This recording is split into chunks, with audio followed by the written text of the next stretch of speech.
So this is the opponent process theory.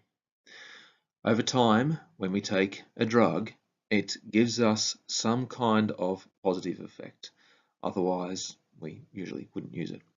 And anything which is a drug is something which affects one of hundreds of chemicals, such as neurotransmitters and hormones and all of these different kinds of things, some of which you've heard of before: oxytocin, serotonin, adrenaline, things like this. So anything, it could be chocolate, it could be sugar, it could be nicotine, caffeine, alcohol. Anytime we take this drug, it affects the body. And for it to affect the body, it has to affect, and be a drug, it has to affect some of these brain chemicals, which also affect the nerves throughout the body. We've got 100 billion of these brain cells and 120 billion nerve cells throughout the body. So you could say in a way that because these cells are so similar and operate with such similar chemicals to make them work, then the brain extends through the entire body. And what we think, if it becomes in excess, those moods, when those chemicals become stronger in one sense or another, then if those emotions set in to become a mood throughout the entire body, they become symptomatic through the entire body. And these drugs affect the entire body, such as if I have too much sugar, then a little while afterwards, I'll have a slump. And that's what the opponent process is about, is that the body says, hey, these chemicals are out of balance because this drug has come in here. So now I have this drug going, whoa, and the body's making these opposite chemicals, it seems, to try and account for that. And it can only be that if that's an opposite chemical, really, it's probably having mostly the opposite effect to try and balance it out. So how does that actually look for us in the real world? How do we experience this as this actual effect? The actual experienced effect that comes in the opponent process theory is that at the beginning, we have a bit of a spike. So it might be, you see the first time someone has a strong medication that they're given or alcohol, they become quite strongly affected by it for the first time until their body catches up and it gets better at making this opponent process as time goes on.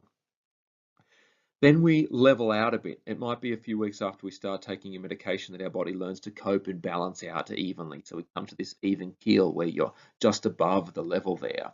And then things will always come to the point where the liver or something else in the body processes that chemical and the drug goes out of our body. At that point, the opponent process is still there. So this is medically what they call a withdrawal effect or a hangover. I know that in a lot of places people will say, oh, I don't get a hangover, I'm fine the next day, or a couple of hours later, or whatever else that is, depending on what it is they've had, or, I never ever get effects.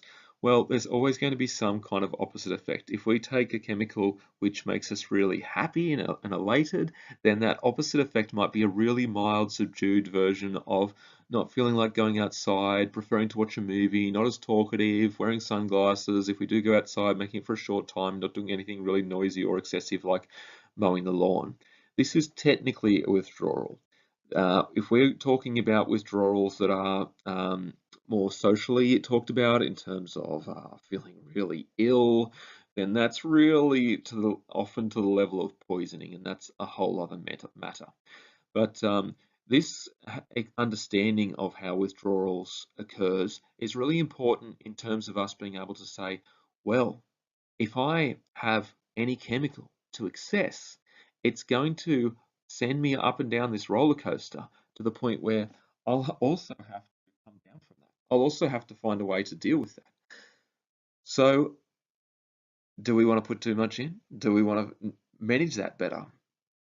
Those are the questions that are posed by this theory, and by having a better understanding of the half-lives and talking to our pharmacists and doctors, we can figure out what's going to work for us and what we need to do to make sure that we can stay at a more even keel. Hopefully, we all want naturally and have a helpful experience, not a negative one. Thank you.